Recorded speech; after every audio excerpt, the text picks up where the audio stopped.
Boss title winner ആവുമെന്ന് പ്രതീക്ഷിച്ചിരുന്നു?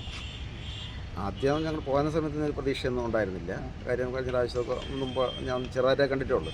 അവർക്ക് എന്താ പറയുക, അഖിൽമാരാന കണക്കോ അങ്ങനെ പോലുള്ള ആൾക്കാരൊക്കെ ഉള്ളതുകൊണ്ട് ഞാൻ അങ്ങനെ പ്രതീക്ഷിച്ചിട്ടൊന്നുമില്ല.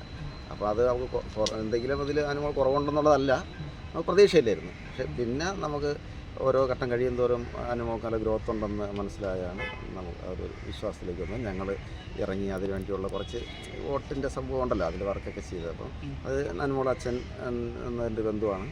അപ്പോൾ അദ്ദേഹം വിളിക്കും മോള്, അതായത് അനുമോളെ ചേച്ചി അഖിലേക്ക് എന്ന് വിളിച്ച് അതിൻ്റെ എങ്ങനെ ചെയ്യണമെന്ന് പറയും. അതനുസരിച്ച് ഞാനൊക്കെ അറിയേണ്ട നാട്ടിൽ ഞാൻ ചെറിയ രാഷ്ട്രീയ പ്രവർത്തനങ്ങളിലാണ്. അപ്പോൾ നമ്മൾ ആ ഒരു സ്വാധീനം കൂടെയൊക്കെ പലരും കണ്ടു പറഞ്ഞ് ശരിക്കും ആൾക്കാരെ നമുക്ക് നമ്മൾ ഗ്രൂപ്പ് എന്ന രീതിയിൽ ചേർത്ത്, അല്ലാതെ നമ്മൾ ഇവരെ കൊണ്ട് തന്നെ മറ്റേ ഹോട്ട്സ്റ്റാർ ഡൗൺലോഡ് ചെയ്യിച്ചിട്ട് നമ്മൾ ഡെയിലി നമ്മൾ ഗ്രൂപ്പ് ഉണ്ടാക്കിയിട്ട് അവരുടെ തായിക്ക് നിങ്ങൾ വോട്ട് ചോദിക്കുന്ന ഞാൻ കുറേ വർക്കിലിട്ടുണ്ട്. അപ്പം ഞങ്ങളൊന്നും ഇത് ഒന്നിൻ്റെയും ഇതൊന്നും അല്ല, ആർമിയുടെ ഭാഗമൊന്നും അല്ല. പക്ഷെ നമ്മൾ ബന്ധു എന്ന രീതിയിലും പല സൗഹൃദങ്ങളെ കൂട്ടിക്കൊണ്ട് ഉള്ളൊരു വലിയൊരു ക്യാമ്പയിൻ നമ്മുടെ ഭാഗത്തൊക്കെ പല മേഖലയിലും. ഇപ്പം ഞാൻ ഇതിനിടയ്ക്ക് ഇവിടെ മോളെ പോകുന്നതിൻ്റെ അന്ന് തന്നെ ആ സമയത്ത് ഹോസ്പിറ്റലാണ് കിടക്കുകയായിരുന്നു. ഞാൻ അവിടെ നഴ്സുമാരെടുത്ത് സിസ്റ്റർമാരെടുത്ത് അവിടെ വാർഡിൽ കിടന്ന് സകലടുത്ത് മോക്ക് വേണ്ടി വോട്ട് ചോദിക്കുന്ന തരത്തിലേക്കൊക്കെ നമ്മൾ ചെയ്തു. അങ്ങനെ ഫുൾ ഒരു വർക്ക്, ഒരു കൂട്ടായ്മയാണ് അനുമോളെ അറിയാമെന്നുള്ളത്. അവളെ ക്യാരക്ടർ എന്ന് വെച്ചാൽ റിയൽ ക്യാരക്ടറാണ്. ഇത് അവൾ അവിടെ അഭിനയിച്ചുകൊണ്ടുള്ളതല്ല. മോൾ അങ്ങനെയാണ്. സങ്കടം വരും, പിന്നെ ദേഷ്യം വരും, സ്നേഹം വരും. അവളെ റിയൽ ക്യാരക്ടർ. അതിലൊരു അഭിനയമൊന്നുമില്ല, വളരെ നമുക്ക് ഒരു അഭിനയമില്ല. പിന്നെ വീടിനെ പറ്റിയൊക്കെ പറഞ്ഞേക്കെന്ന് പറഞ്ഞത് അതൊക്കെ അവൾ സാധാരണ വീടാണ്. അത് അവളെ ചേച്ചിയുടെ വീടാണ്. അവൾ ഷൂട്ടിങ്ങിന് വേണ്ടി സിറ്റി ആയതുകൊണ്ട് അവിടെ താമസിക്കുന്നു. അപ്പം ചേച്ചിയുടെ വീടെന്ന് പറയുന്നത് നമ്മളെ വീട് കണക്കാണ്. അപ്പം നമ്മൾ പറയും, നമ്മൾ എൻ്റെ അനിയൻ്റെ വിഷയമാണെങ്കിൽ ഞാൻ പറയില്ല അത് അവൻ തന്നെ അവൻ്റെ വീടാണെന്ന് പറയും കണക്ക്. നമ്മൾ അങ്ങനെ പറയുന്നതൊക്കെ തെറ്റിദ്ധരിച്ചുകൊണ്ട് വളരെ മോശമായ രീതിയിലൊക്കെയാണ്.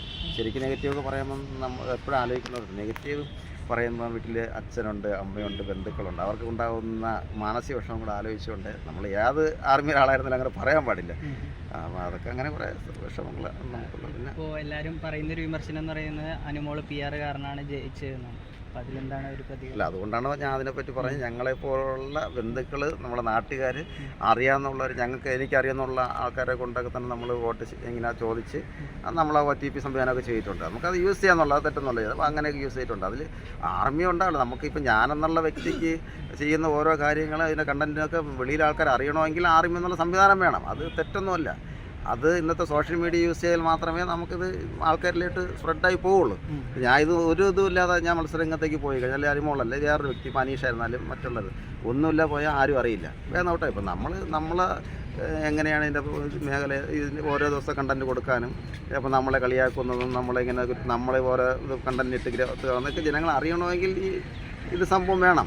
അപ്പോൾ അത് തെറ്റൊന്നുമല്ല. പക്ഷേ ഇതിനെ ഇങ്ങനെ അനുമോള് ഈ വന്നവർക്ക് അനുമോളെ ഗ്രോത്ത് മനസ്സിലായി. അനുമോളിൽ ജനങ്ങളുടെ ഇടയിൽ സ്വാധീനമുണ്ടെന്നും ഈ മത്സരാർത്ഥികൾ എല്ലാവരും വെച്ച് നോക്കി അനുമോൾ തന്നെയാണ് ജനങ്ങൾ ഏറ്റവും കൂടുതൽ ശ്രദ്ധിക്കപ്പെടുന്നത്. അപ്പോൾ അനുമോളിൻ്റെ ഒരു വലിയ വിഷയമാണെന്ന് അവർ മുൻകൂട്ടി കണ്ടുകൊണ്ട് ഇങ്ങനെ അടിച്ച് ഇറക്കുന്നുള്ളതാണ്. പിന്നെ അനുമോൾക്കൊരു മിസ്റ്റേക്ക് പറ്റിയത് എൻ്റെ അഭിപ്രായത്തിലും ഇത് പറയാൻ പാടില്ലായിരുന്നുള്ളതാണ്. അത് അവളെ നല്ല മനസ്സാണ്, തുറന്നു പറയുന്ന ക്യാരക്ടറാണ്. നമ്മളെ ക്യാരക്ടറാണ്. ഞങ്ങളെല്ലാവരും സങ്കടം വരുന്നവരാണ്.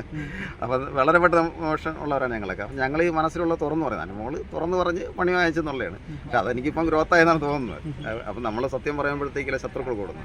അത്രേ ഉള്ളൂ. ഈ അനുമോൾ ഒഴിച്ചു നിർത്തിയാൽ ഏറ്റവും കൂടുതൽ ഡിസേർവിംഗ് ആയിട്ടുള്ള ആൾ ആരായിരിക്കുന്നത്?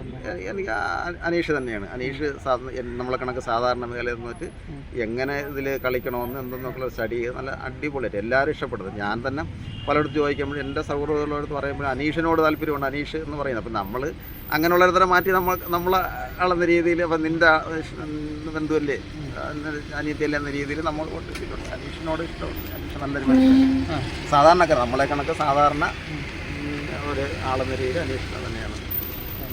അത് എന്തായാലും ഇപ്പോൾ അനുമോൾ കപ്പ് നേടിയിരിക്കുകയാണ്. ഡിസേർവിംഗ് ആണെന്ന് തന്നെയാണ് വിചാരിക്കുന്നത്. തീർച്ചയായിട്ടും യോഗ്യത ഉള്ള ഒരാൾ തന്നെയാണ്. സാധാരണ കുടുംബത്തിലുള്ള സാധാരണക്കാരായ ആൾക്കാരുടെ വീട്ടിലുള്ളവർക്ക് ഇങ്ങനെയൊക്കെ ആവാൻ പറ്റുമെന്നുള്ള ഒരു സംഭവമാണ് അനുമോൾ. ശരി.